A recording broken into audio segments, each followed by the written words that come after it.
శుక్లాంబరధరం విష్ణుం శశివర్ణం చతుర్భుజం ప్రసన్నవదనం ధ్యాయేత్ సర్వవిఘ్నోపశాంతయేత్. గురుర్బ్రహ్మా గురుర్విష్ణుః గురుర్దేవో మహేశ్వరః గురుః సాక్షాత్ పరబ్రహ్మ తస్మై శ్రీగురవై నమః. వ్యాసాయ విష్ణురూపాయ వ్యాసరూపాయ విష్ణవే నమో వై బ్రహ్మనిధయే వాసిష్ఠాయ నమో నమః. కూజంతం రామ రామీతి మధురం మధురాక్షరం ఆరుహ్య కవితాశాఖాం వందే వాల్మీకికోకిలం. శ్రుతిస్మృతిపురాణానాం ఆలయం కరుణాలయం నమామి భగవత్పాదశంకరం లోకశంకరం. వాగర్ధావివ సంపృక్తౌ వాగర్ధప్రతిపత్తయే జగతః పితరౌ వందే పార్వతీపరమేశ్వరౌ. సూక్తిం సమగ్రయతున స్వయమేవ లక్ష్మీః శ్రీరంగరాజమహిషీమధురైఃకటాక్షైః. వైదగ్ధ్యవర్ణగుణగుంభనగౌరవైర్యాం కండూలకర్ణకుహరాः కవయోధయంతి.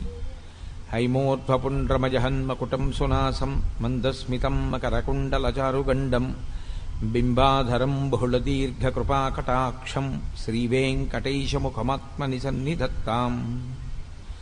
విమలపటీ కమలకుటీ పుస్తకరుద్రాక్షశస్తహస్తపుటీ కామాక్షి పక్ష్మలాక్షి కలిత విపంచీ విభాసి వైరించి. మనోజవం మరుతతుల్యవేగం జితేంద్రియం బుద్ధిమతాం వరిష్టం. వాతాత్మజం వనరయూధముఖ్యం శ్రీరామదూతం శిరసా నమామి. ఆపదామపహర్తారం దాతారం సర్వసంపదాం లోకాభిరామం శ్రీరామం భూయో భూయో నమామ్యహం. హరి ఓం. పరమేశ్వర స్వరూపైన సభకి నమస్కారం.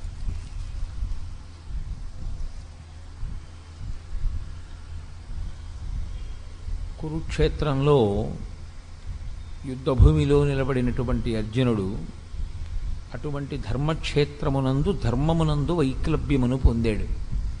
తాను ఏ విహిత కార్యమును చేయవలసి ఉంటుందో తన కర్తవ్యమేదో ఆ కర్తవ్యమును విస్మరించి దాని స్థానంలో ఆ సమయమునందు తనకి అక్కరలేనటువంటి భూతదయ అనేటటువంటి గుణాన్ని తీసుకుని అక్కరలేని విషాదానికి లోనైనటువంటి కారణం చేత అక్కడ మళ్ళీ ధర్మాన్ని పునర్వ్యవస్థీకరించి స్థాపించి అర్జునుడికి కలిగినటువంటి మోహబుద్ధిని పోగొట్టి ఆయనని కర్తవ్యమునందు సుముఖుణ్ణి చెయ్యడానికి మహానుభావుడైనటువంటి కృష్ణ పరమాత్మ జగదాచార్యుడిగా ప్రారంభం చేసినటువంటి ప్రసంగంతో నిన్నటి రోజున ఒక ప్రారంభోపన్యాసం చేసి ఉన్నాను. ఆయన అశోచ్యానన్వశోచస్త్వం ప్రజ్ఞావాదాంశ్చ భాషసే అంటూ మొదలుపెట్టాడు. శోకించడానికి కారణం లేదు, అసలు నీవు శోకించవద్దు. ఇది సనాతన ధర్మమునందు ఒక అత్యద్భుతమైనటువంటి ప్రతిపాదన. నీవు అమృతస్వరూపుడవు, ఆనందస్వరూపుడవు కాబట్టి అసలు నువ్వు విచారించడానికి కారణం లేదు, నువ్వు ఏడవడానికి కారణం లేదు. ఏడవడానికి కారణం లేకపోయినా ఏడవడానికి కారణాన్ని నువ్వు తెచ్చుకోవడానికి కారణం అవిద్య, అజ్ఞానము. రెండవ వస్తువు ఒకటి ఉన్నది అన్న భ్రాంతి చేత అది వెళ్ళిపోతుందేమోనని ఒక బాధ, దాని యందు ఉన్న రాగము చేత దాని వందు ఉన్నటువంటి అభిమానము చేత అది వెళ్ళిపోతే తట్టుకోలేని పరిస్థితి. రెండవది ఒక్కొక్క వస్తువు ఎందున్నటువంటి ద్వేషము, ఆ ద్వేషము చేత అది ఉండిపోయిందనేటటువంటి బాధ. రెండూ బాధకి కారణములే. అతిగా ప్రేమించిన చోట ఆ వస్తువు ఉండదేమోనని బాధ, అతిగా ద్వేషించిన వస్తువు ఉండిపోయింది అని బాధ. రెండూ శోకమునకు కారణములే తప్ప రెండిటిలో ఏదీ కూడా అంతరాయము లేనటువంటి ఆనందమును ఇవ్వగలిగినటువంటి వస్తువులు కౌ. అందుకే అశోచ్యానన్వశోచస్త్వం ప్రజ్ఞావాదాంశ్చ భాషసే. శోకించవలసినటువంటి స్థితి, శోకించడానికి కారణము లేని చోట శోకమునకు కారణాన్ని వెతుక్కుని ఏడుస్తున్నావు నువ్వు అంటూ ఆయన ఒక అత్యద్భుతమైన మాట అంటారు అర్జునుడితోటి. నేను ఒక వరుసక్రమంలో ఏమీ ఆ శ్లోకాల్ని స్పృశించడం లేదు. నేను 7 రోజుల ప్రసంగం కాబట్టి ఒక విహంగ వీక్షణంగా మాట్లాడుతున్నాను. క్షుద్రం హృదయ దౌర్బల్యం త్యక్తోత్తిష్ట పరంతప అంటారు.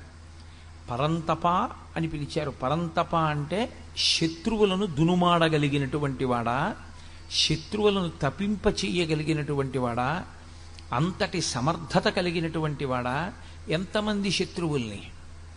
అర్జునుడికి యుద్ధరంగంలో నిలబడేటటువంటి వాళ్ళు వ్యతిరేకంగా 3 లోకములే వచ్చి నిలబడిన, దేవతా సమూహములే వచ్చి నిలబడిన, దేవేంద్రుడే వచ్చి నిలబడిన ఆయన ముందు నిలబడలేరు.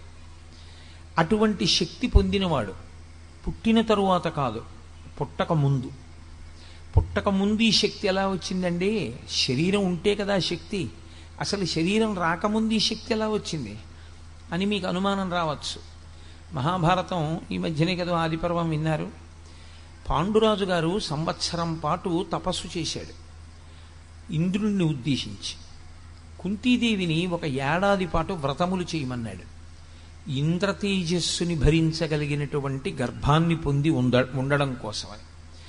తాను తపస్సు చేస్తే ఇంద్రుడు ప్రత్యక్షమయ్యాడు. ఏం కావాలని అడిగాడు. 3 లోకములను జయించగలిగినటువంటి వీరుడు నాకు కొడుకుగా కావాలి. ఇప్పుడు అసలు అర్జునుడు పుట్టనూ లేదు. అర్జునుడు పుట్టడానికి కావలసినటువంటి తేజస్సు కుంతీదేవి గర్భమునందు చేరలేదు. గర్భమునందు పిండము తయారు కావడము ప్రారంభము కాలేదు.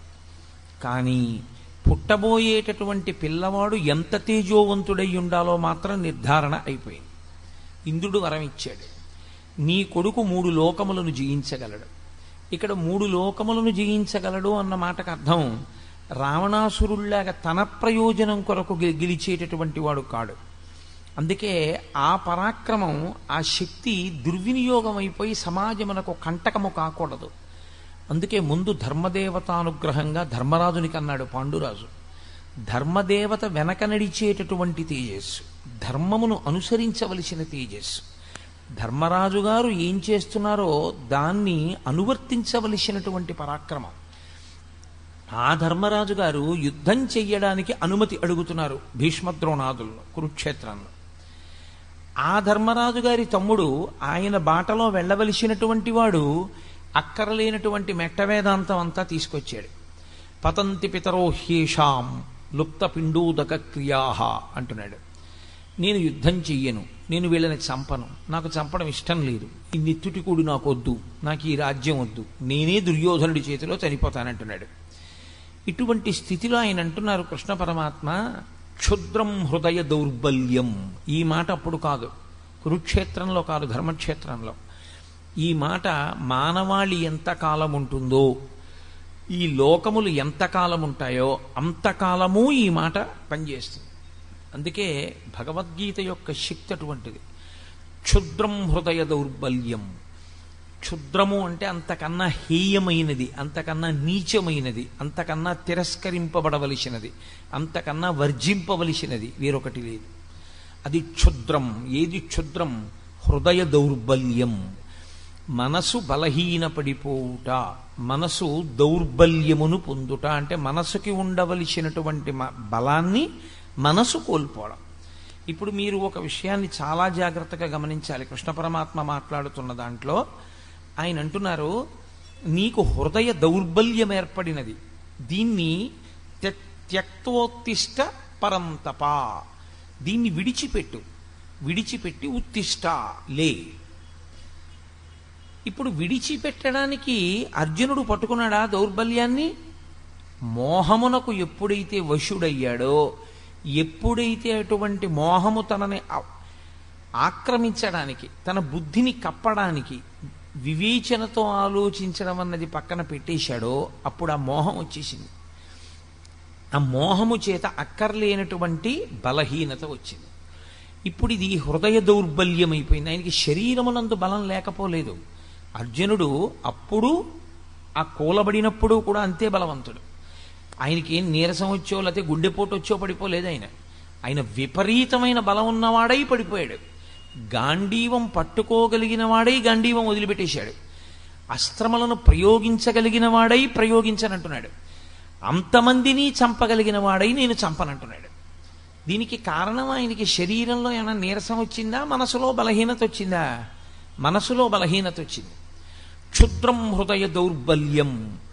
ఎందువల్ల అలా వస్తుంది అంటే మీరు ఇక్కడ ఒక చిన్న విషయాన్ని గమనించవలసి ఉంటుంది. శరీరము స్థూలము, మనసు సూక్ష్మము. ఈ రెండింటికి ఉండే పెద్ద తేడా అక్కడ ఉంటుంది. ఏది సూక్ష్మమై ఉంటుందో దానిని వశం చేసుకోవడం కష్టం, ఏది స్థూలమై ఉంటుందో దాన్ని వశం చేసుకోవడం తేలిక. మీరు ఒక వ్యక్తి శరీరాన్ని వశం చేసుకోగలరు. ఒక వ్యక్తి సమాజంలో దొంగతనాలు ఎక్కువ చేస్తున్నాడు, సమాజంలో చెయ్యకూడని పనులు చేస్తున్నాడు. మీరు ఆ వ్యక్తిని తీసుకెళ్ళి, ఆ వ్యక్తి యొక్క శరీరాన్ని తీసుకెళ్ళి ఓ కారాగారంలో పెట్టగలరు, ఓ 2 ఏళ్ళు 3 ఏళ్ళు. ఆ వ్యక్తి యొక్క మనస్సు యందు పరివర్తన తీసుకురాగలదా కారాగారమో అని నన్ను అడిగారు అనుకోండి, తీసుకురావచ్చు, తీసుకురాలేకపోవచ్చు, లేదా అతను అంతకన్నా పెద్ద దొంగ కావచ్చు. ప్రతీకార బుద్ధిని పెంచుకున్నవాడై నన్ను ఫలానా అప్పుడు నేను యామరపాటుగా ఉన్నప్పుడు పట్టుకున్నారు కనుక నేను అసలు యామరపాటు పొందకుండా నేను సమాజాన్ని ఇబ్బంది పెడతాను అని అన్నాడు అనుకోండి. ఇప్పుడు మీరు అతని శరీరాన్ని బంధించగలిగారేమో కానీ అతని మనసులో పరివర్తన ఏమైనా తీసుకురాగలిగారా? మీరు తీసుకురాలేరు. స్థూల శరీరాన్ని వశం చేసుకోవచ్చు, బంధించవచ్చు. స్థూల శరీరాన్ని మీరు తీసుకొచ్చి కట్టి పడేయచ్చు మీ దగ్గర. కానీ సూక్ష్మ శరీరాన్ని మీరు వంచలేరు, మీ తరం కాదది. అది తనంత తానే మారవలసి ఉంటుంది. అది మారేది దేనికి అంటే ఒక్క బోధకు మాత్రమే మారుతుంది. పరివర్తన తనంత తాను మార్పు చెందితే అది సద్బుద్ధితో ఉంటుంది. అది అలా సద్బుద్ధితో ఆలోచన చెయ్యనంత కాలం అది దుర్బుద్ధితోనే ఉంటుంది. మీకు నేను ఇంకొక మాట చెప్పవలసి వస్తే, యథార్థానికి శరీరమునకు ఎంత బలమున్నది అన్న దాంతో అతను సృష్టించేటటువంటి ప్రమాదమునకు సంబంధం ఉండదు. అతను ఏ బలము లేనివాడు కావచ్చు, అత్యంత బలహీనుడు కావచ్చు. అతనేమి నిజంగా నలుగురు వచ్చి కలియబడితే నలుగురిని పడగొట్టగలిగిన శక్తి లేనివాడు కావచ్చు. కానీ అతని మనస్సు మాత్రం మహాక్రూరముగా ఉందనుకోండి, అతని మనస్సు విషపు పురుగుగా ఉందనుకోండి, అది చాలా క్రూరమైన ఆలోచనలు చెయ్యగలిగితే అతని క్రూరత్వము ఎంత దూరం ఉందో ఆ ఆలోచనని బట్టి అతని శరీరము అంత బలవంతరము కాకపోయినా అతను సమాజమునకు ప్రమాదము చెయ్యగలడు. అతని శరీర బలంతో సంబంధం లేకుండా కేవలము అతని మనస్సు యొక్క క్రౌర్యము అతని శరీర బలాన్ని దాటి సమాజానికి అపకారం చేస్తుంది. అదేవిధంగా ఒక వ్యక్తి శరీర బలం ఎంత సంబంధం ఉండదు, కానీ ఆయన మనస్సుకి ఉన్నటువంటి పవిత్రత చేత, మనస్సుకి ఉన్నటువంటి శక్తి చేత ఆయన సమాజమునకు అంతటి మహోపకారమును చేయగలరు. 95 సంవత్సరముల వయస్సులో పరమాచార్య స్వామి తన ధర్మానికి తాను కట్టుబడి సన్యాస ధర్మం అంటే సన్యాస ధర్మమేనని మహానుభావుడు వాహనం ఎక్కకుండా తోపుడు రిక్షా పట్టుకుని నడిచి వెళ్ళారు. ఒక దేవాలయ ప్రాంగణంలో రాత్రివేళ పడుకుని నిద్రపోయేవారు. 96 సంవత్సరముల వయస్సు కలిగినటువంటి శరీరం ఏ బలం ఉందని అలా చేయగలిగింది? ఆయన నోరు విప్పి ఒక్క మాట మాట్లాడితే ఆ మాట ఎంతో గొప్పదైంది. ఒకానొక సభకి వెళ్ళారు పరమాచార్య స్వామి వారు. వెళితే సభలో ఉన్న వాళ్ళు అన్నారు, మీరు మాకు నిరంతరం మంచి మాటలు చెప్తున్నారు, కానీ మేము పాపములను చెయ్యకుండా నిగ్రహించుకోలేకపోతున్నాం. మేము పాపం చేస్తున్నాం. మాకు తెలుసు మీరు చెప్తున్న బోధల వలన మాకేమర్థం అవుతోందంటే మేము చేస్తున్నటువంటి పాపములే మమ్మల్ని బాధపడుతున్నాయి, ప్రకృతి యందు దేవతానుగ్రహం లేని స్థితిని కల్పిస్తున్నాయి. కాబట్టి మేము ఇప్పుడు ఈ పాపము నుంచి విడివెడకుండా ఉండలేకపోయిన స్థితిలో మమ్మల్ని మేము నిగ్రహించుకోవడానికి మీరు ఎంత బోధ చేసినా మా మనసుని మేము మార్చుకోలేకపోతుంటే మేమేం చెయ్యాలని అడిగారు. ఒక్కసారి చిరునవ్వు నవ్వి 1-2 నిమిషాలు ఆగి ఆయన అన్నారు, మీ అందరి కొరకు మీరు చేస్తున్నటువంటి పాపములకు ప్రాయశ్చిత్తంగా చెప్పవలసినటువంటి స్థానమునందు కూర్చుని నేను చెప్పినా మీరు వినలేకపోతున్నందుకు, మార్చుకోలేకపోతున్నామని నాకు చెప్పినందుకు, మారనటువంటి వాళ్ళకి చెప్పడమే కానీ మార్పు తేలేకపోయానన్న నా బాధ పోగొట్టుకోవడానికి వారం రోజుల్లో ఒక రోజు రాత్రి నుంచి నేను ఆహారాన్ని స్వీకరించకుండా ఉపవాసం ఉండిపోతానన్నాడు. ఆ మాటకి అప్పటి వరకు మేము మారలేకపోతున్నామన్న వాళ్ళు 195% మార్పు వచ్చింది. ఇది యథార్థంగా జరిగిన సంఘటన.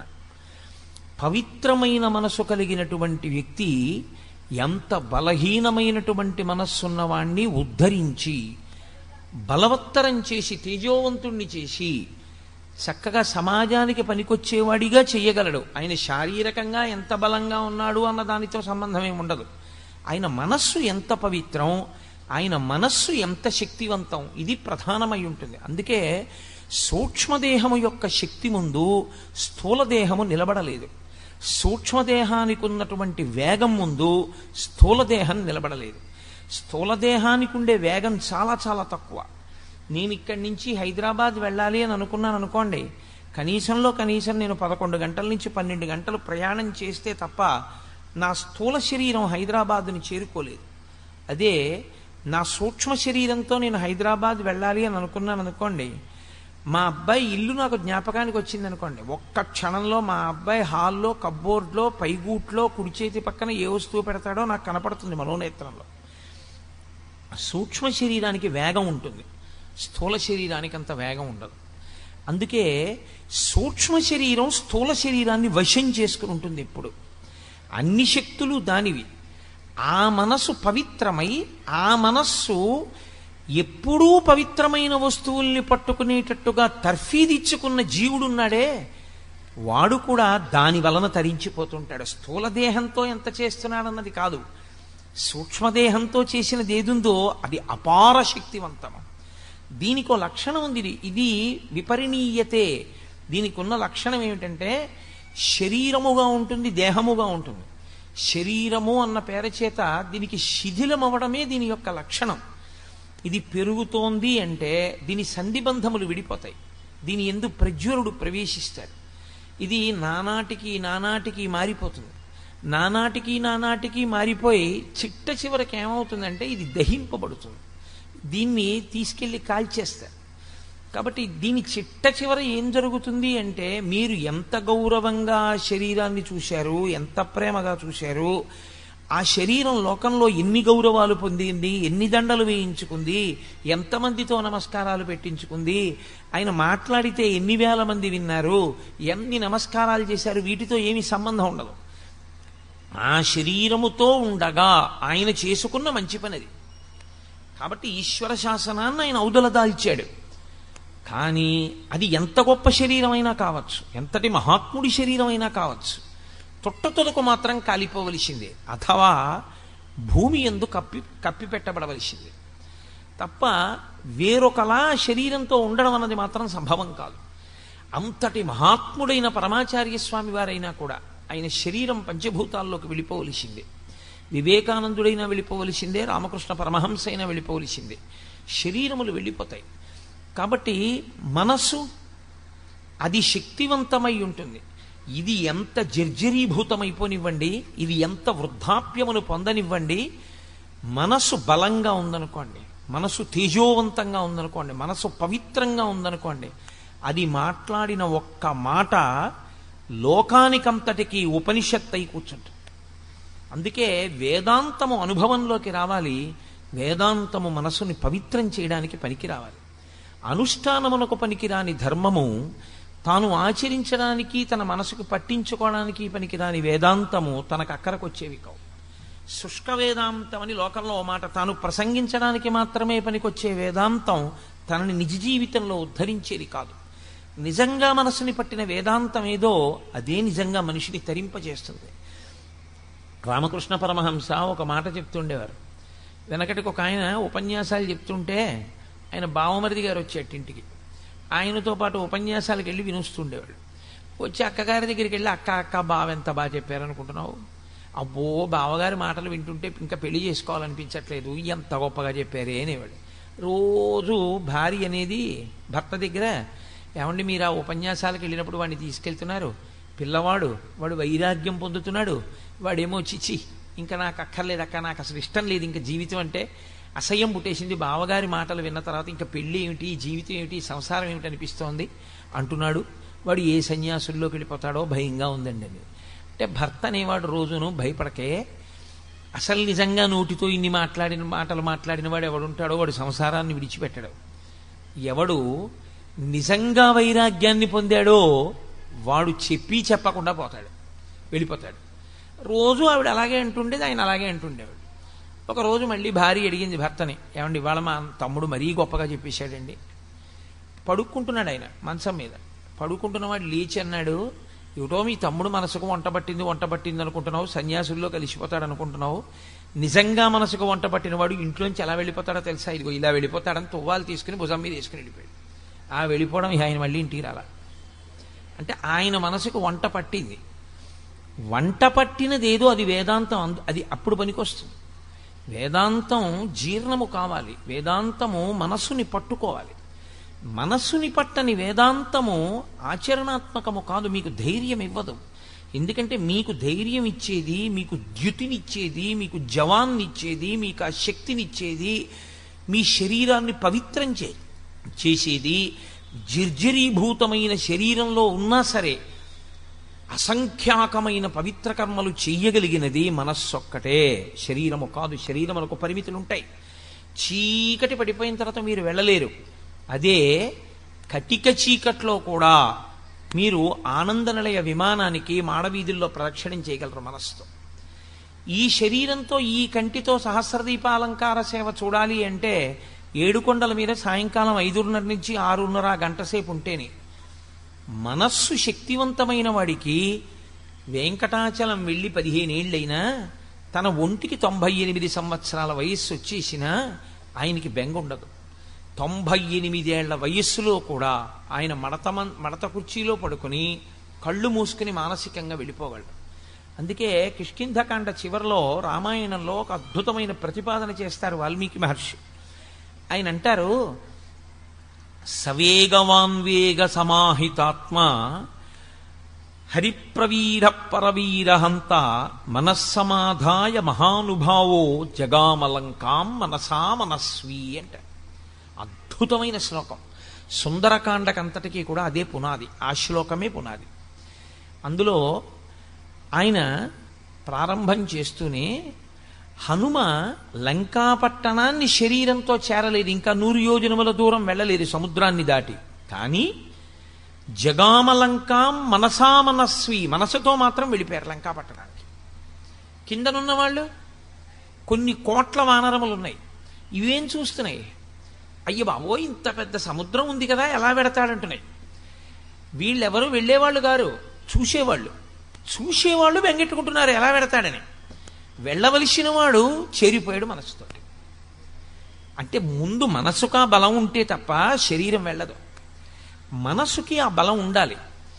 మనస్సు కాని బలహీనమైపోయిందనుకోండి, ఉత్తర క్షణం వచ్చేటటువంటి పెద్ద ప్రమాదం ఏమిటో తెలుసా అండి? ఆలోచన స్రవంతిని ఎప్పుడూ కూడా మీ శక్తి జ్ఞాపకం వచ్చేటట్టుగా మిమ్మల్ని నడవనివ్వదు. భయం పుట్టేసింది అనుకోండి, లోపల నుంచి ఏ కారణానికైనా భయం వచ్చేసింది అనుకోండి, ఇంకా ఎంతసేపు ఏ ఆలోచన వస్తుందో తెలుసా అండి? ఏమైనా అయిపోతే అదే తప్పించి అసలు ఏదీ చేయలేడు. ఆయన శుభ్రంగా ఉంటాడు, ఏమీ ఉండదు, ఆరోగ్యం చక్కగా ఉంటుంది. ఇక్కడి నుంచి హైదరాబాద్ వెళ్ళాలంటే ఇంకోళ్ళని తోడు అడుగుతాడు, ఎవరన్నా మీరు వస్తారా అంటాడు. ఎందుకంటే తోడు, హైదరాబాద్ మీరు వెళ్ళొచ్చుగా, మీకేమి ఇబ్బంది లేదు, షుగర్ లేదు, బీపీ లేదు, ఏమీ లేదు, ఎందుకు మీకు తోడు?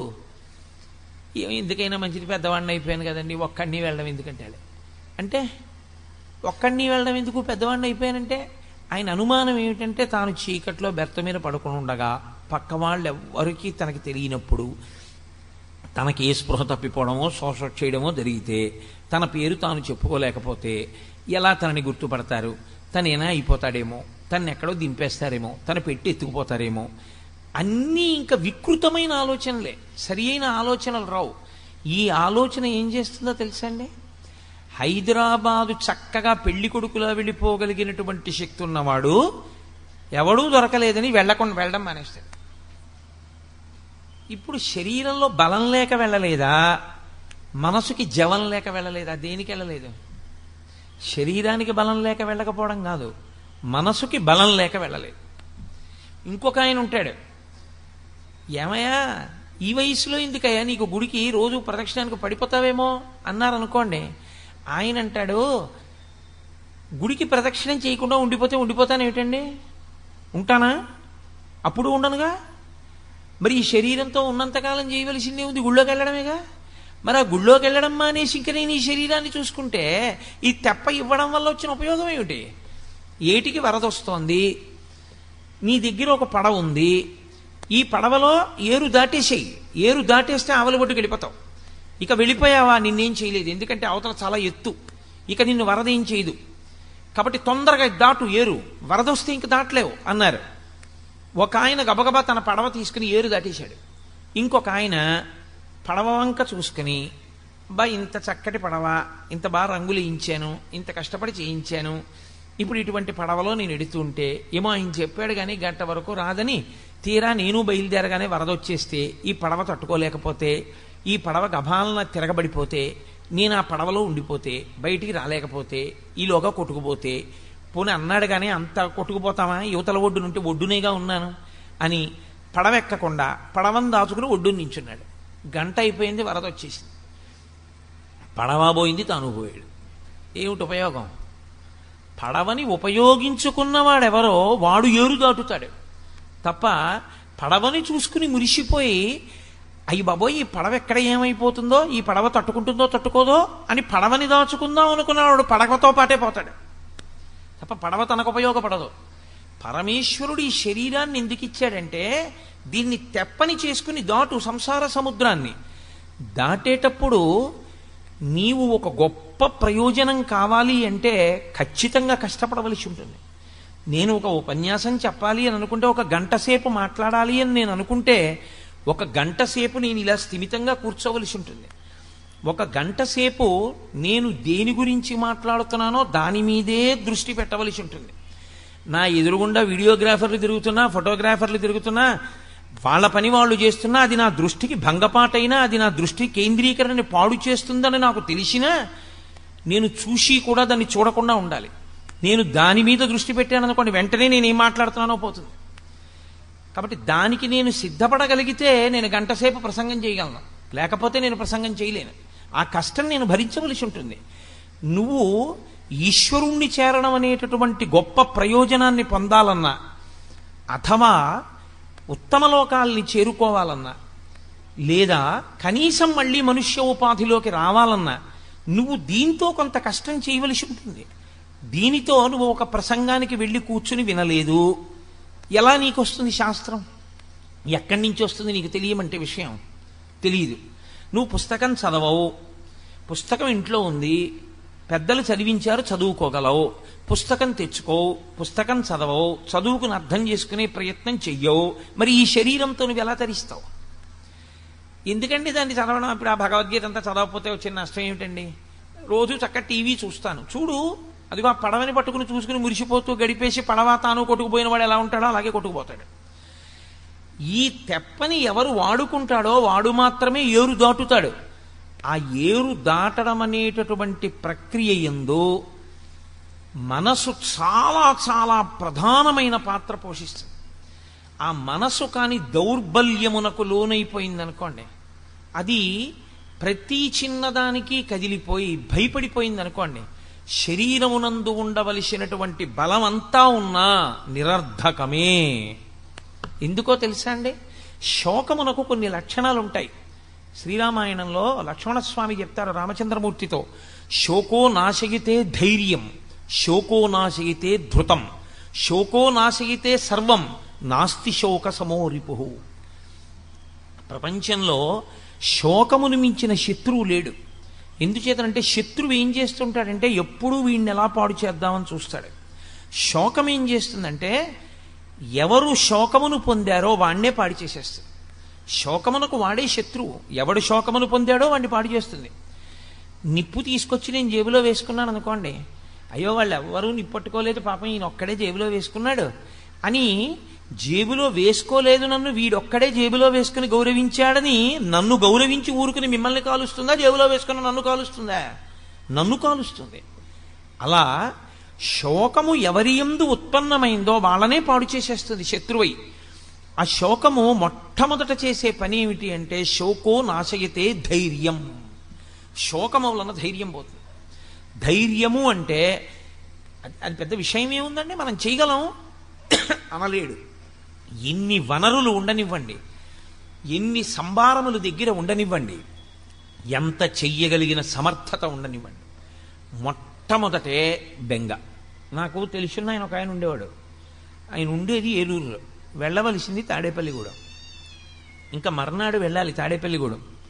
వెళ్ళి ఏదో ఒక చాలా ముఖ్యమైన విషయం మీద వెళ్ళవలసి ఉంది నేను ఆయన దగ్గరికి నేను వెళ్ళి అన్నాను, అయ్యా ఇవాళ మనం రేపు పొద్దున్నే 5:30 ట్రైన్ ఎక్కేస్తే తాడేపల్లిగూడెం వెళ్ళిపోతాం.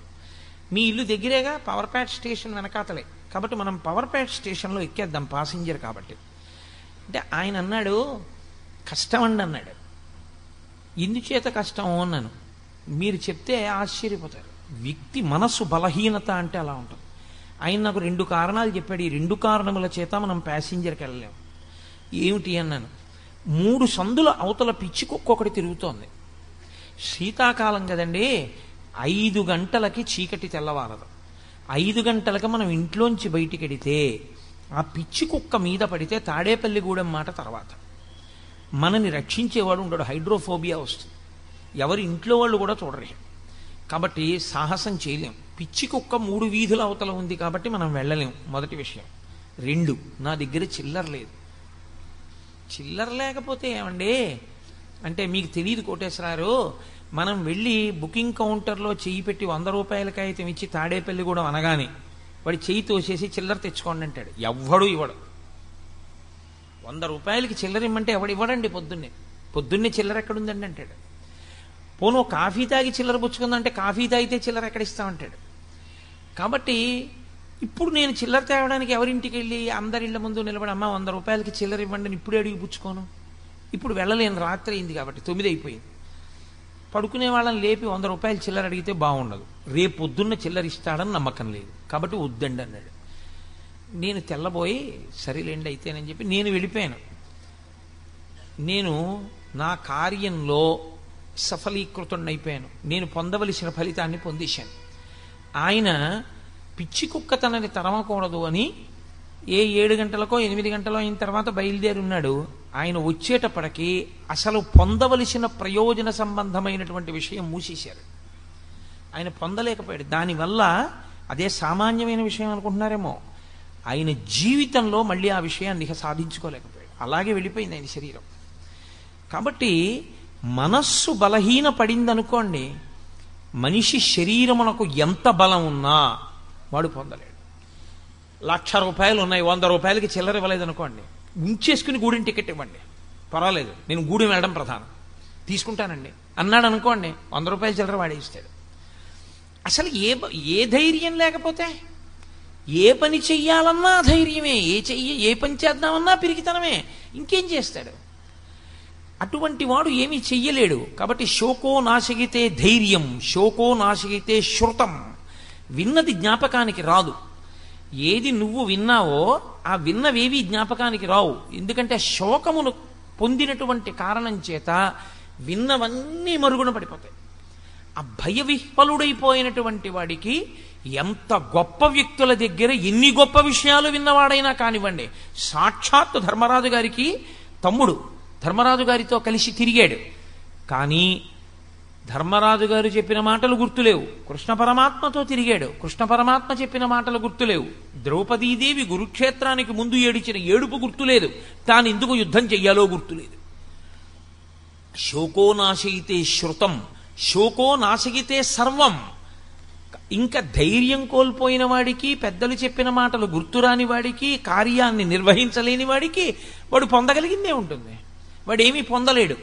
కాబట్టి వాడు సమస్తమును కోల్పోతాడు. కాబట్టి శోకో నాశగితే సర్వం నాస్తి శోక సమోరిపో. లోకంలో శోకముతో సమానమైనటువంటి శత్రువు లేడు, ఉత్సాహముతో సమానమైన మిత్రుడు లేడు. లోకంలో అందరికన్నా గొప్ప మిత్రుడు ఎవరో తెలుసా అండి? ఉత్సాహమే. ఉత్సాహో బలవాన్నార్యా నాస్తుత్యాహత్పరం బలం సోత్సాహస్యాస్తి లోకేస్మిన్ నకించితపి దుర్లభం. అసలు ఉత్సాహం ఉన్నవాడికి దుర్లభం అన్న మాట లేదు.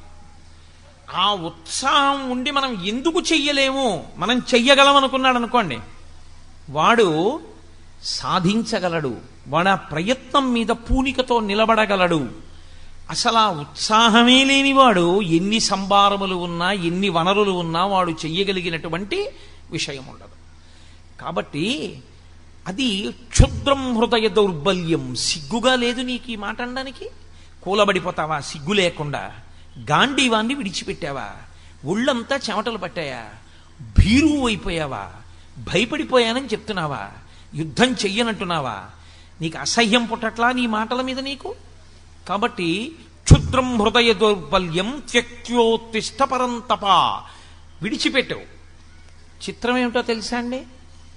ఎవరు ఆ దౌర్బల్యాన్ని పొందారో వాడు విడిచిపెట్టాలి తప్ప పక్కవాడు విడిచిపెట్టని ఎన్ని మాటలు చెవిలో చెప్పినా వాడు విడిచిపెట్టనంతసేపు వాడి ధైర్యం మళ్ళీ వాడికి రాదు. ఇప్పుడు అర్జునుడికి మళ్ళీ ధైర్యం కలగడం అన్నది ఎక్కడుందంటే ఆ మోహం పోవాలి. ఆ మోహం పోయి మళ్ళీ తాను ఏది స్మృతిని పొందాలో అది స్మృతిలోకి వస్తే, తన కర్తవ్యం ఏదో తనకి గుర్తొస్తే, తన ధర్మం ఏదో తనకి జ్ఞాపకానికి వస్తే, తాను చెయ్యవలసిన పని చెయ్యడానికి తాను ఉద్యుక్తుడైతే తాను చేసేయగలడంతే. కాబట్టి నువ్వు ఉత్తర క్షణం ఆ క్షుద్రమైనటువంటి హృదయ దౌర్బల్యాన్ని విడిచిపెట్టేసి ఉత్తిష్ట, లేచి అర్జున ప్రారంభించు యుద్ధాన్ని. ఉత్తిష్ట అన్న మాటకు అర్థం ఇక్కడ కేవలం శరీరంతో లేవడం కాదు. ఉత్తిష్ట అన్న మాటకు అర్థం పూర్వం ఎలా నిలబడ్డావో అలా నిలబడు. ఈ యుద్ధానికి వచ్చే ముందు ఎంత సంతోషంగా వచ్చావో, ఇన్నాళ్లకి నా పగ తీరుతోంది, ఇన్నాళ్లకి దుష్టబుద్ధి కలిగినటువంటి కౌరవుల్ని మట్టు పెడుతున్నాను, నా కర్తవ్యం నేను నిర్వహిస్తున్నాను, క్షత్రియుడనై పుట్టినందుకు దుష్టుల్ని సంహరించే ధర్మాన్ని నిలబెడుతున్నాను అని ఏ పూనికతో వచ్చావో ఆ పూనికను నువ్వు పొందు. ఆ పూనికను నువ్వు పొందావు అనడానికి గుర్తేమిటో తెలుసా? మళ్ళీ నువ్వు గాంధీవం పట్టుకు లేచి నిలబడాలి. పడిపోయిన అర్జునుణ్ణి లేవదీయడానికి 18 అధ్యాయాలు చెప్పాల్సి వచ్చిందండి. పడిపోవడం చాలా తేలిక జీవితంలో, పైకి లేవడం అంత తేలిక కాదు. మళ్ళీ పైకి లేవాలంటే, మానసికంగా బలహీన పడిపోయిన వాడు లేవాలి అంటే కృష్ణ పరమాత్మ లాంటి ఆచార్యుడు దొరకాలి. మళ్ళీ అంతటి సద్బోధ దొరకాలి. తన ధర్మం తనకి తెలియాలి. తెలిసి లేచి నిలబడి మళ్ళీ గాంధీవాన్ని పట్టుకోవాలి. అందుకే మనందరం కూడా ఆ ధర్మక్షేత్రంలో ఉన్న వాళ్ళమే. అర్జునుడు మిష అంతే. మనందరం కూడా ధర్మక్షేత్రంలో ఇలాగే దిక్కు తెలియక పడిపోయి ఉన్నాం. మనం ఏం చెయ్యాలో మనకి తెలియదు, మన ధర్మం ఏమిటో మనకి తెలియదు, మనం ఎలా ప్రవర్తించాలో మనకి తెలియదు, మనం ఈశ్వరుణ్ణి ఎలా ఆరాధించాలో మనకి తెలియదు, సభలోకి వస్తే ఎలా కూర్చోవాలో మనకి తెలియదు, ఎదురు కుర్చీ మీద కాళ్ళు పెట్టి పెద్దల ముందు కూర్చోవచ్చో కూర్చోకూడదో కూడా మనకి తెలియదు. తెలియని స్థితిలో సభలో పడిపోయి ఉన్నటువంటి వాళ్ళని ఉద్ధరించడానికి భగవద్గీత వస్తుంది.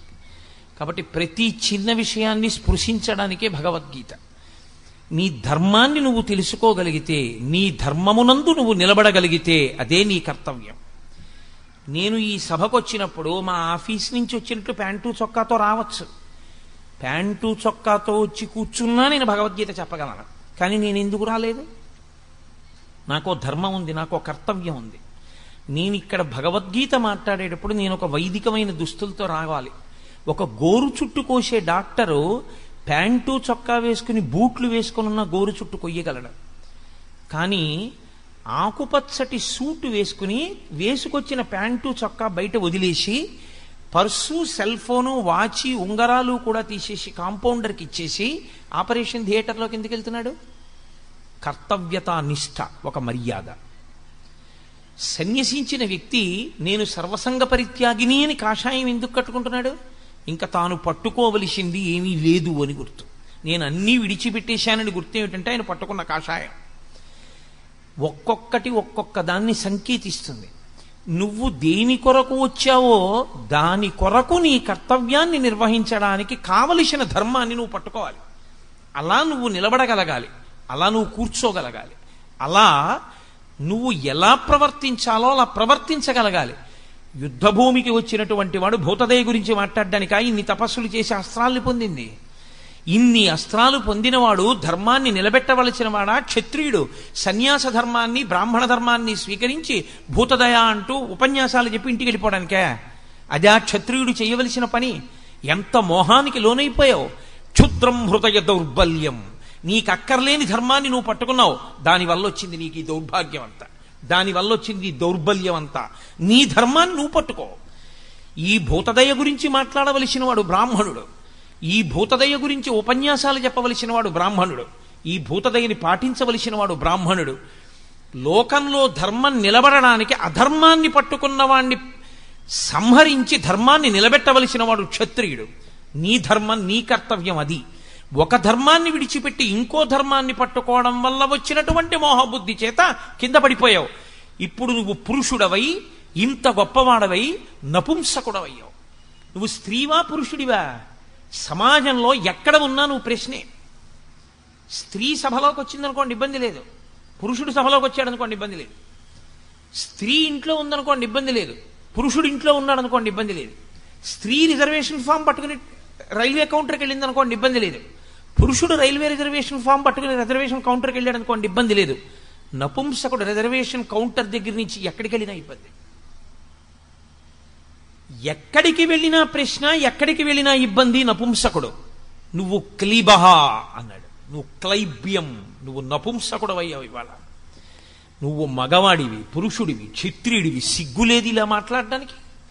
ఒక ఆచార్యుడు, ఒక గురువు ధర్మమునందు మళ్ళీ శిష్యుణ్ణి నిలబెట్టడానికి, మళ్ళీ పూనిక కల్పించడానికి గురువు మాట్లాడడం అంటే అలాగే ఉంటుంది.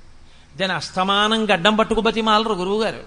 గురువుగారు మాట్లాడవలసి వస్తే, అజ్ఞానంలోంచి పైకెత్తవలసి వస్తే, మూఢా జహీహి ధనాగమ తృష్ణ కురు సద్బుద్ధిం మనసి వితృష్ణ యల్లభసే నిజ కర్మోపాత్తం విత్తంతేన వినోదయ చిత్తం అన్నారు జగద్గురు శంకర భగవత్పాదులు.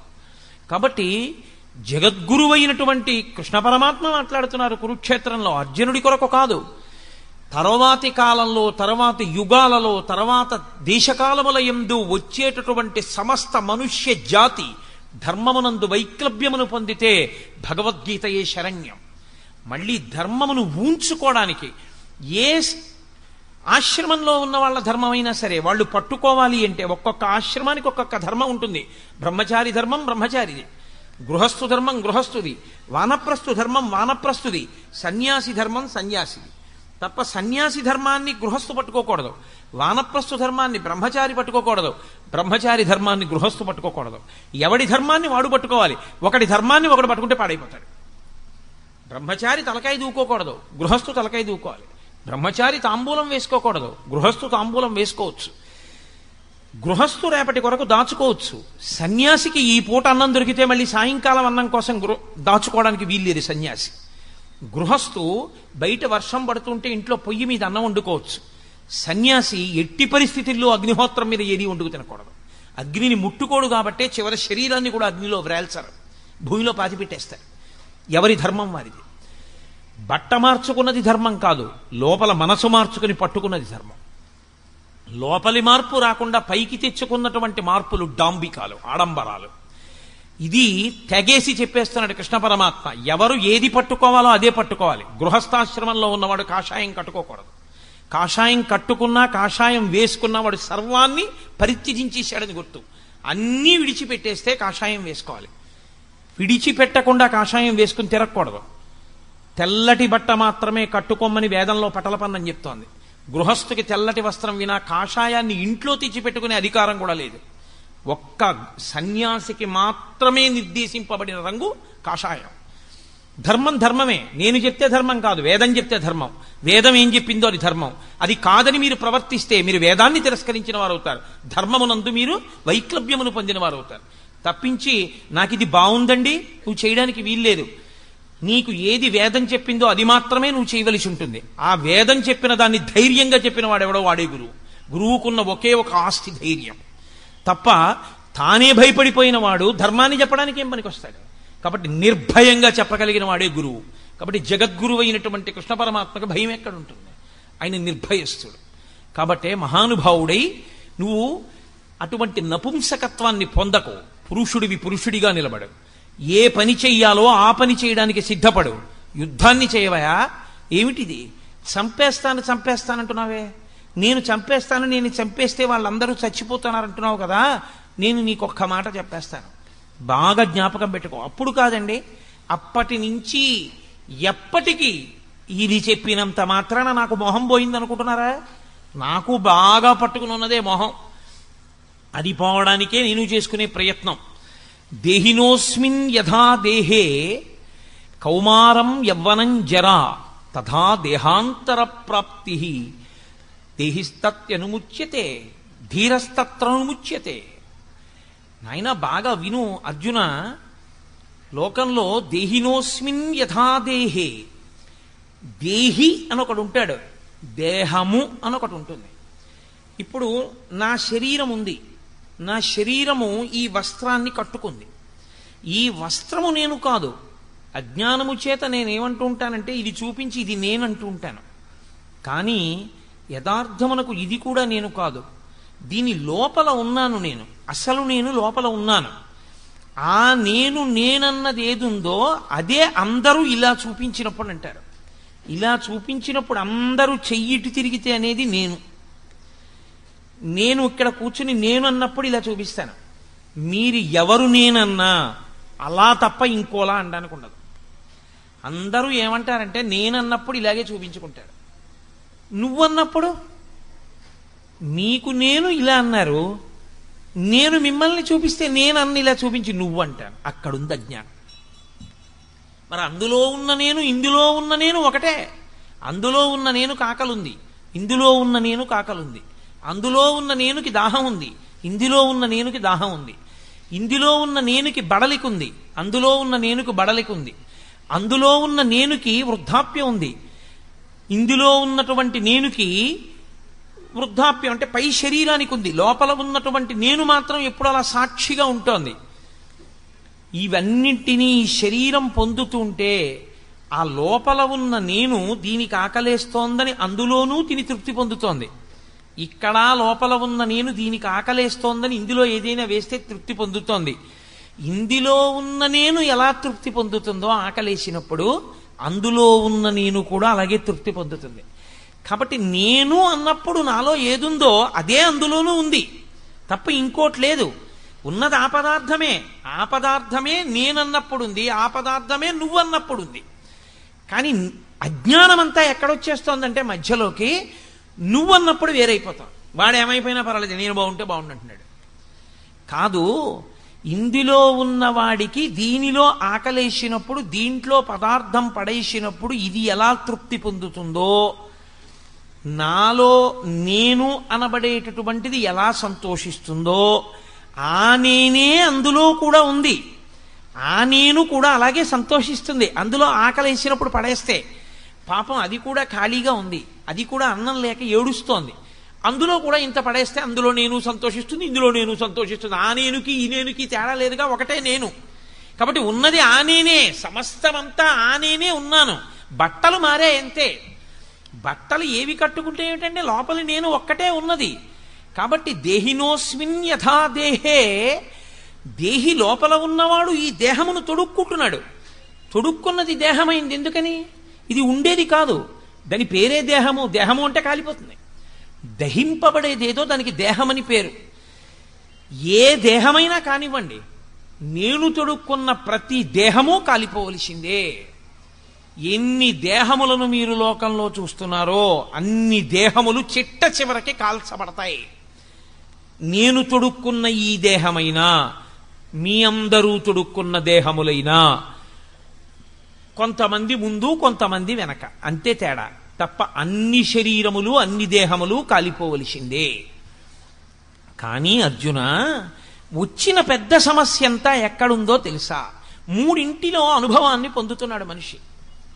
కౌమారం యవ్వనం జరా. మనిషి బాల్యమునందుంటాడు, అంతకు ముందు అవస్థ అసలు జ్ఞాపకంలో ఉండదు. బాల్యం నుంచి జ్ఞాపకం ఉంటుంది. సాధారణంగా లోకంలో 3 సంవత్సరముల వయస్సు వచ్చే లోపల తన పరిస్థితి తనకి జ్ఞాపకం ఉండదు. నాకు 3 ఏళ్ల వయస్సుకు ముందు నేను ఎలా ఉండేవాడిని అని నేను ఆలోచించాను అనుకోండి, బుర్ర బద్దలు కొట్టుకున్న జ్ఞాపకానికి రాదు. కానీ అప్పుడు నేనుంది. కానీ తర్వాత బాల్యం వచ్చింది ఈ శరీరానికి. ఈ శరీరం బాల్యంలో ఉన్నప్పుడు సాయంకాలం అయితే ఇలా ఉపన్యాసాలు ఏం చెప్పేది కాదు. ఇది సాయంకాలం అయ్యేటప్పటికీ ఎవరో 2 వ్యక్తుల్ని వెతుక్కుని ఆ 2తో పంటలు వేసుకుని ఆ 2 పరిగెడితే వాళ్ళని ముట్టుకునేది, ఆడుకుంటూ ఉండేది. వాళ్ళ వెనక తిరుగుతూ ఉండేది. లేకపోతే ఏదో పుస్తకం చదువుకోవడం. అమ్మ చద్దన్నం పెడితే చక్కగా పొద్దున్నే చద్దన్నం తినేయడం, అమ్మ పడుకోమంటే పడుకోవడం, మేస్టార్ కొడితే చేయి పట్టడం, మేస్టార్ చదువుకోమంటే చదువుకోవడం. బాల్యంలో ఈ శరీరం ఉన్నప్పుడు నేను బాలుడను, నేను విద్యార్థిని, నేను చదువుకుంటున్నాను, నేను ఇంకా చిన్న వయస్సు, నాకు 8 ఏళ్ళు, నాకు 10 ఏళ్ళు, నేను పురుషుడను, నేను బాలుడను, నేను ఫలానా వారి కొడుకుని తెలుసుకుంది. ఇదే దేహం మారిపోయింది, వెనక్కి వెళ్ళదు. మీరు బాగా గుర్తుపట్టాలి. నేను ఇవన్నీ అంగీకరిస్తోంది. ఇవి అంగీకరించడంలో నేనుకు అభ్యంతరం లేదు. నేను అంటే లోపల ఉన్న సాక్షి, నేను తెలుసుకుంటున్నాను. నేను యవ్వనంలో ఉన్నాను. ఒకప్పుడు నాకు 25 ఏళ్ళో 26 ఏళ్ళో ఉన్నప్పుడు మా అమ్మగారు నాకు పెళ్లి చేస్తానంటే, అవును నేను యవ్వనంలో ఉన్నాను, పెళ్లి చేసుకోవాలి, అంగీకరించాను. అనురూపమైనటువంటి ఒక స్త్రీ కొరకు అన్వేషణ చేశాను, ఆమెని నా భార్యగా అంగీకరించాను. ఇప్పుడు యవ్వనంలో ఉండి నాకు మంచి ఒంట్లో ఓపికంది అని ఎవరో పెద్ద ఆయన నిచ్చెనెక్కబోతుంటే, మీరేం ఎక్కుతారని నిచ్చిన బలేవారే, మీరు కింద ఉండండి, గబుక్కుని కాలు జారిందంటే ఇబ్బంది అని నేను ఎక్కాను. ఆయన నన్ను అనలేదు. ఏమయ్యా మరి నీ కాలు జారితే అనలేదు ఆయన. ఎందుకో తెలుసా? కాలు జారి కింద పడ్డా నాకేమవుతుంది ఇంకా, ఎందుకంటే యవ్వనంలో ఉన్నాను, బలం ఉంది కాబట్టి నేను ఎక్కగలను నిచ్చెన. ఆయన కూడా ఊరుకున్నాడు. నాకు బలం ఉన్నది, నేను ఉపవాసం చేస్తే ఇబ్బంది రాలేదు. తెల్లవారుజామున 3 గంటలకు పూజకు కూర్చుని మధ్యాహ్నం 11 గంటలకు పూజలోంచి పైకి లేచినా అంతసేపు వాసం పెట్టేసుకున్న వాడిని వేసుకున్నట్టే కూర్చుండిపోయినా నాకు వచ్చిన అభ్యంతరం ఏమీ లేదు. నేను యవ్వనంలో ఉన్నాను, తెలుసుకుంది నేను తెలుసుకున్నానప్పుడు కూడా నేను అంటే ఈ శరీరము యవ్వనములో ఉన్నది. దాటాను యవ్వనాన్ని. నాకు మనవలు పుట్టే వయసు వచ్చింది, నాకు మనవరాలో మనవడో పుడితే బాగుండు, నేను తాతనవుతున్నాను, నేను తాత కాబోతున్నాను, నాకు 50 ఏళ్లు దాటిపోయాయి, ఇంకొక 9 ఏళ్లు దాటిపోతే నాకు షష్ఠి పూర్తి అయిపోతుంది, నేను పుట్టిన సంవత్సరాన్ని నేను చూసేస్తాను, నా జుట్టు తెల్లబడిపోతోంది, నా చర్మం పూర్వం ఎంత గట్టిగా ఇలా ముడత లేకుండా ఉండేదో ఇప్పుడు అలా ఉండట్లేదు, నా చర్మం ముడతలు పడడం ప్రారంభం చేసింది, నేను పూర్వం ఏది తిన్నా జీర్ణం అయ్యేది, ఇప్పుడు ఈ శరీరం అలా జీర్ణం చెయ్యలేకపోతోంది, నేను పూర్వం ఎక్కువ తిన్నా నిద్రపోయి లేస్తే మళ్ళీ ఆకలేసేది, ఇప్పుడు ఈ శరీరంలోకి బాగుంది కదా అని పదార్థం ఎక్కువ పారేస్తే 2వ రోజు డాక్టర్ గారు అపాయింట్మెంట్ తీసుకోవలసి వస్తోంది, ఈ శరీరం మార్పు చెందుతోంది, ఇది వార్ధక్యంలోకి వెడుతోంది. ఇప్పుడు ఈ శరీరాన్ని, ఈ కళ్ళని కళ్ళజోడు తీసేసి అక్కడ పెట్టేసి చదువుకో అని పుస్తకం ఇస్తే చదవలేదు, ఈ కళ్ళు చూడలేవు, దీనికి కళ్ళజోడు ఎప్పుడూ ఉండాలి, కళ్ళజోడు ఇలా పెట్టుకుంటేనే చూడగలదు. అందుకని ఆఖరికి నేను రైల్వే అప్పర్ బెర్త్ మీద పడుకున్నా పక్కన ఓ చిన్న పాకెట్ లాంటిది ఉండాలి, కళ్ళజోడు మాత్రం దానికి తగల్చుకుని పడుకోవాలి. పరుసు అవి దాచుకోవచ్చు, కళ్ళజోడు దాచుకోవడానికి లేదు, దానికి తగల్చుకుని ఉండాలి. ఆఖరికి నేను మెడలో వేసుకున్న రుద్రాక్షలు తీసి తలగడా కింద పెట్టుకుని బెర్త్ మీద పడుకున్నవి స్టేషన్ వచ్చేసిందన్న కంగారులోనైనా లేచి మర్చిపోయి దిగిపోతానేమో, కానీ కళ్ళజోడు మాత్రం మర్చిపోను. శరీరంలో అంతర్భాగం అయిపోయింది అది. ఎందుకని? ఆ కళ్ళజోడు లేకపోతే అసలు ఏమీ కనపడదు. కాబట్టి ఇప్పుడు కళ్ళజోడు లేకుండా నా శరీరము ఏమీ చూడలేదు, నా కళ్ళు చూడలేవు. పూర్వం ఇలా వింటే అలా వినపడేది, ఇప్పుడు ఎందుకో వినికిడి శక్తి తగ్గుతోంది. కాబట్టి ఈ శరీరమునందు మార్పు వచ్చేస్తోంది, ఇది వార్ధక్యమును పొందేస్తోంది, ఇది లొంగిపోతోంది, సంధిబంధములు విడుతున్నాయి. ఇక్కడ వరకు అంగీకరిస్తున్నాం. ఎలా అంగీకరిస్తున్నాం? లోపల ఉన్నటువంటి నేను ఏది ఉన్నదో అది మార్పు లేకుండా ఉంటుంది. అది మార్పు లేకపోతే కదండి మారేదాన్ని గ్రహించడం. అదే మారిపోయింది అనుకోండి, ఇంకదేం గ్రహిస్తుంది? వెళ్ళిపోతున్నటువంటి రైలుని, ఆ రైలు యొక్క వేగాన్ని ఎప్పుడు తెలుసుకోగలం? నిలబడిన రైల్లో మనం కూర్చుంటే. మనం వెడుతున్న రైలు వేగంగా వెళ్ళిపోతుంటే, అవతల రైలు వేగంగా వెళ్ళిపోతే ఆ రైలే అంత వేగంగా వెళ్ళింది అనుకుంటాం. ఆ రైలు కాదంత వేగంగా వెళ్ళింది, మనము అంత వేగంగా వెళ్ళిపోతున్నాం, అది అంత వేగంగా వెళ్ళింది. ఈ వేగం ఆ వేగం కలిపి అది తొందరగా వెళ్ళిపోయినట్టు అనిపిస్తుంది, మనము అంత తొందరగా ముందుకు వెళ్ళిపోయాం కాబట్టి. అది భ్రాంతి. అలా కాకుండా ఏది మారదో అది మాత్రం లోపల ఉంది, నేను ఉండి దీని మార్పులన్నిటినీ తెలుసుకుంటోంది. మీ స్టేటస్ ఏమిటని అడిగారు అనుకోండి, చైల్డ్ అని రాసింది ఒకప్పుడు, చెప్పింది లోపల నుంచి ఐఎమ్ స్టిల్ ఎ చైల్డ్, నేను ఇంకా పిల్లాడిని కాబట్టి చైల్డ్ అని రాయి అంది. ప్యాంటు వేసుకోకూడదు, నిక్కరు వేసుకో అని చెప్పింది, నిక్కరు వేసుకున్నాను. హాఫ్ టికెట్ అడుగు, హాఫ్ టికెట్ అడిగాను. నేను రైల్లో కూర్చుంటే సీటు కావాలనుకుందనుకోండి, ఒక తల్లి వచ్చి బాబు నా ఒళ్ళో కూర్చుందో కానీ దానా అన్న అని చెప్పి ఆవిడ కూర్చుని నన్ను ఆ తల్లి తన ఒళ్ళో కూర్చోపెట్టుకుంది. తన బిడ్డని ఎలా కూర్చోబెట్టుకుందో అలా కూర్చోపెట్టుకుంది. నాకు 18 ఏళ్లు దాటాయి, నేను యవ్వనంలో ఉన్నాను. ఇప్పుడు నా ధర్మం ఎలా మారిపోయింది? ఇప్పుడు నేను యవ్వనంలో ఉన్నాను, ఫుల్ టికెట్ ఇమ్మని అడుగుతాను. నేను చిన్నపిల్లాడప్పుడు నేను ఇలాగే ఎవరో ఒక ఆవిడ కూర్చోబెట్టుకుంటే ఒళ్ళో కూర్చున్నానండి అంటానా? అనను. అమ్మ మీరు కూర్చోండి, నాకు ఒంట్లో ఓపిక ఉంది, పర్వాలేదు తల్లి మీరు కూర్చోండి, నేను నించుంటాను, నిలబడగలనమ్మా, నాకు ఓపిక ఉందమ్మా అంటాను. అప్పుడు ఆ శక్తి ఉంది. ఇప్పుడు నేను బాబు ఎక్కువసేపు నిలబడలేనయా, మోకాలు నొప్పి ఉంది, నాన్న చిన్నవాడివి కదా, నువ్వు నిలబడి నాకు కొంచెం చోటు ఇవ్వగలవా అని బ్రతిమాలుకుంటాను. ఎందుకని? ఇప్పుడు నేను వృద్ధుడనైపోయాను తెలుసుకుంటోంది. ఏమయ్యో వయసు ఎంత వేస్తావో, సీనియర్ సిటిజన్ నాకు టికెట్ కన్సెషన్ ఉందంటుంది. అంటే నేను సీనియర్ సిటిజన్ అయిపోయాను, వృద్ధుడిని అయిపోయాను. తెలుసుకుంటోంది. తెలుసుకుంటున్నదేదో దానికి మార్పు లేదు. ఏది తెలియబడుతోందో దానికి మార్పు ఉంది. మీరు కొంచెం జాగ్రత్తగా గమనిస్తే మీ అసలు నేను మీకు దొరికిపోతుంది. దీనికి ఇక్కడ నొప్పెడుతోందనుకోండి, ఏమిటో ఇక్కడ నొప్పెడుతోందండి అంటాడు. నొప్పి దేనికొచ్చిందో ఆ నొప్పిని తెలుసుకుంటున్న దానికి నొప్పి లేదు, అందుకే దీనికి నొప్పెడుతోందని తెలుసుకుంటోంది. ఈ కన్ను నేను కాదు, అందుకే ఈ కంట్లో కుంకుడు పులుసు పడితే ఈ కన్ను చూడలేకపోతోందని చూస్తోంది.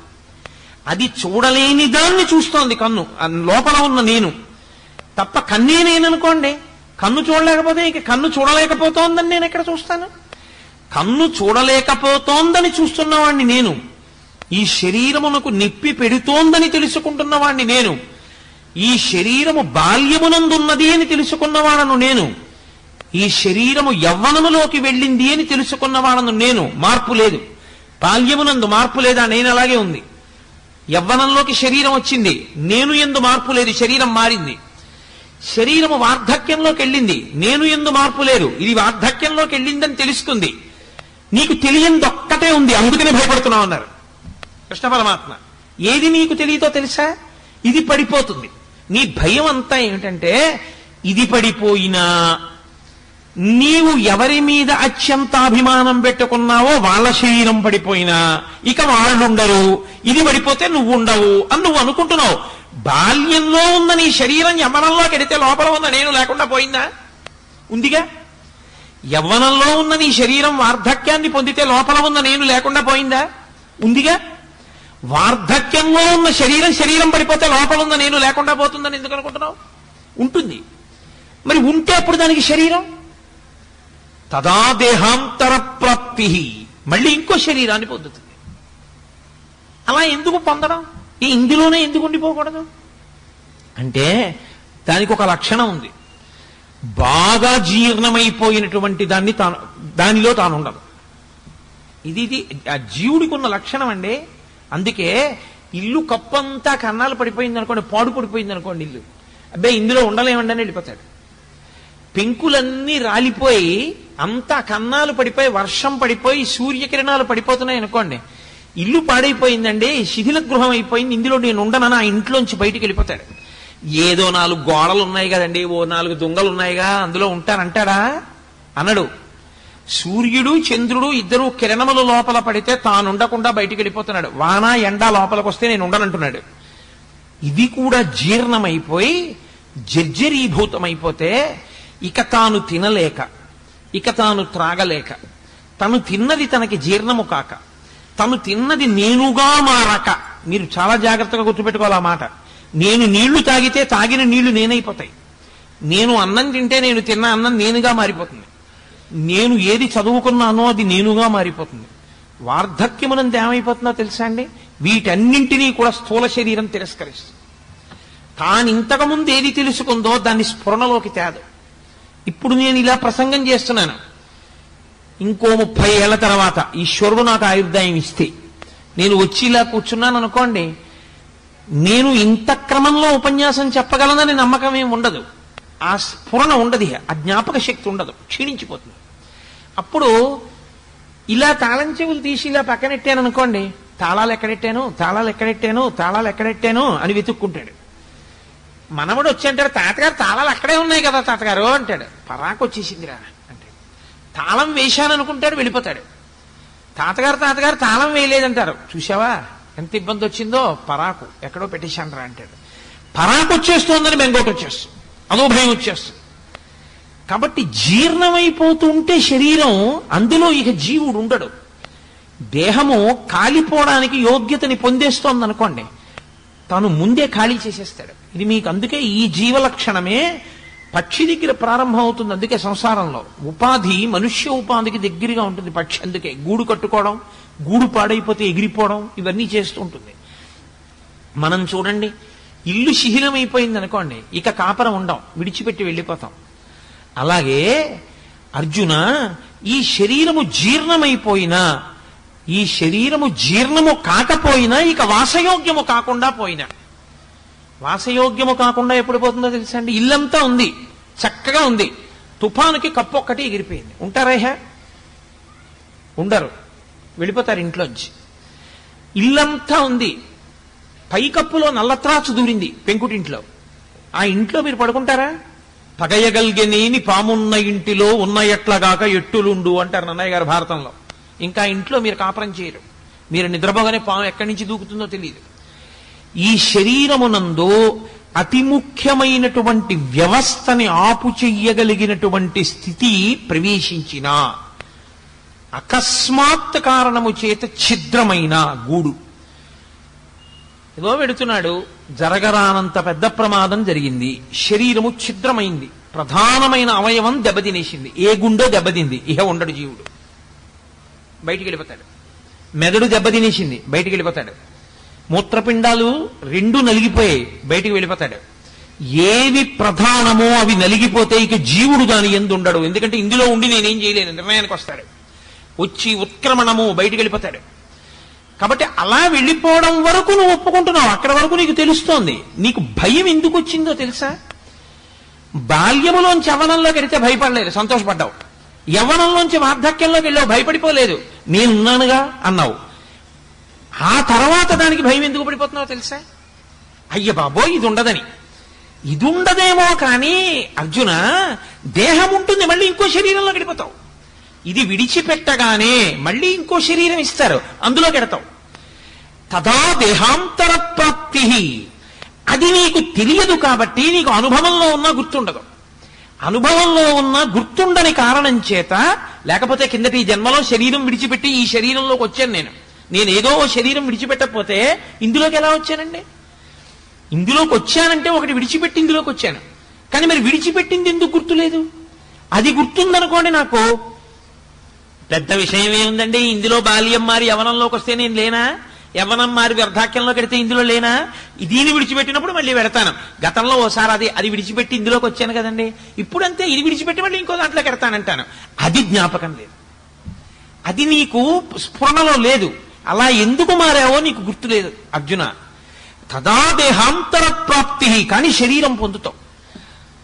కాబట్టి ధీరులైనటువంటి వారు, పండితులైన వారు, వేదాంతమును అవగాహన చేసుకున్నవారు, వేదాంతము అనుభవంలోనికి తెచ్చుకున్నవారు దాని ఎందు నముహ్యతి, మోహమును పొందరు, భయాన్ని పొందరు.